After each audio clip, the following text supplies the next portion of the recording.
Yo, what up? They have buffed the T110E5. Let's take a look at it. The armor profile on the side they have buffed, but I've also noticed that they've buffed the armor in the front. If you take this is the old T110E5. If you take a look at the frontal, there is a little weakness here at the front beak. Here you can see it's 290 at the beak.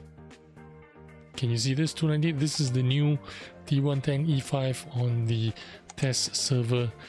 That beak no longer has a weakness, so that is the change that is coming on the front of the tank. Now they didn't publish this, but if you go to the armor model, you are able to see this again. Let's take a look at the old E5. You can see there is a orange yellow. There is a little weakness at the beak of the hull, and that's the weakness there, but they've changed it. And also the old E5 has a little bit of a weakness here. 91mm effective armor. In the new armor profile, this has been improved. No longer 70, 90, 40, absolutely trash. In fact, it's now overall just a little bit more armor. They call this the front roller, so this is where the improvement is from the old side armor. Let's get into the game. Alright, besides the armor, what are the improvements on this tank? Well, the reload time, as you can see, it brought it down to more than 1 second reload time, brought it down to 8.44. Now I'm running standard equipment. I'm running rammers, vents, and gun stabilizer, and my reload time is 6.8 something. Imagine if you're running purple equipment. Now the dispersion is still the same, 0.34, but the dispersion isn't the big thing here. What is important here is the moving dispersion, tank traverse dispersion, and the turret traverse dispersion. It is 0.13, 0.13, 0.06. Very good dispersion considering what it used to be. I mean, it didn't used to be bad, but now it's just a lot more accurate. You saw me take that pixel shot there, and remember, I'm playing on a test server. This is packet loss, over 200 ping, and I can make those kind of shots. This is pretty impressive. Now, funnily enough, this was actually my first game with the buffs. This is the first time I'm trying out the T110E5 in its new configuration, and how well is it going to work for me. You're going to find out. I haven't played this tank in a long time, so naturally I'm being a little bit cautious here. Now I have experience playing the new IS-4 and the new E100, so I know how those tanks work. And when I was making the videos, the two videos before this one, the T1, the E100 and the IS-4, I was dealing with a lot of E5s, and I had no problem dealing with the E5s because the cancer cupola is still a weak point. You can still snipe and do damage on that cupola. So if you're peeking out, you don't really want to expose that cupola if you can. So when you want to peek, from the right side of a rock, of a building, anywhere you want to side scrape or do any kind of poking, you preferably want to do it from the right side, so you can have a little bit of cover on your big huge tumor on the left side of your turret.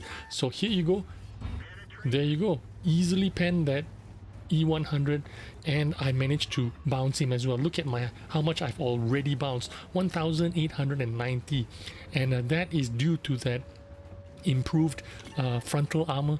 I showed you the beak. The beak looks like, remember there was a little bar right in between the top armor and the hull and the lower hull armor.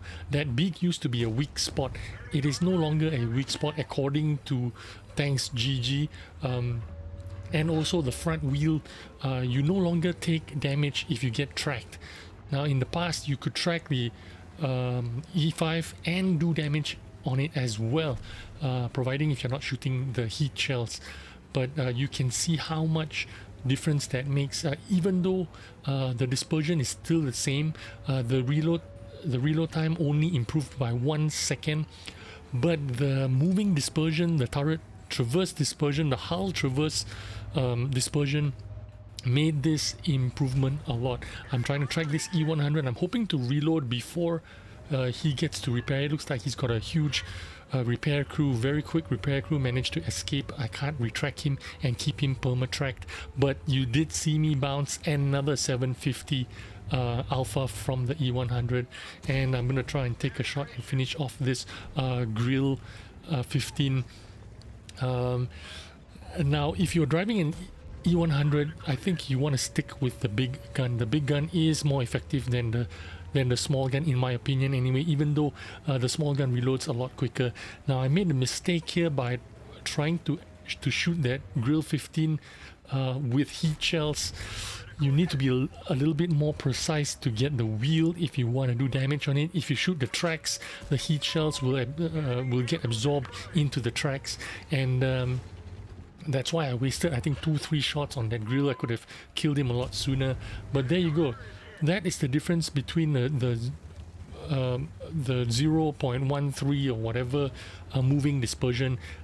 It helps you make that kind of snapshots and be accurate. As long as you're pointing in the right direction, you are going to make those shots.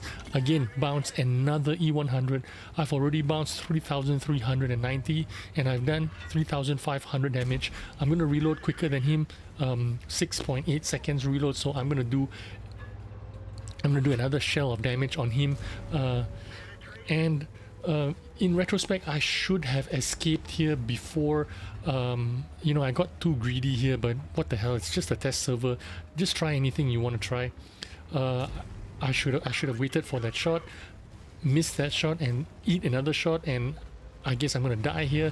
I could have done a lot better in this game if I wasn't so aggressive fighting this 2 E100s, but all in all, 4,634 damage and 4,140 damage. I could have done a lot better if I had not been so aggressive. If I sat back in my previous position there and slowly play out this game, I could have got a lot more damage, and I could have got a lot more blocking damage because I had that those 2 E100s pinned down. I didn't need to be so close. They could just peek around the corner and take a shot at me.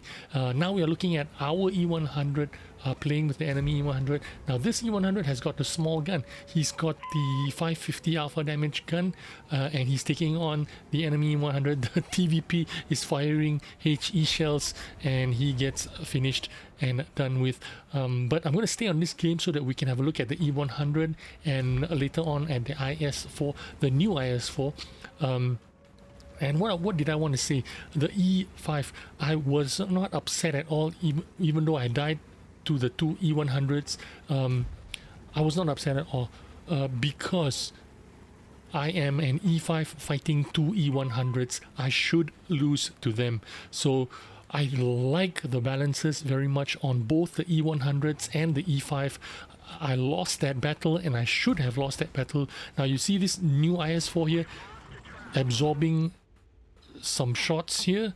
This is the new IS4 with the upgraded armor, so a bit of a look for you guys to have a look. It's interesting, this IS4 is no longer terrible. It is actually quite playable.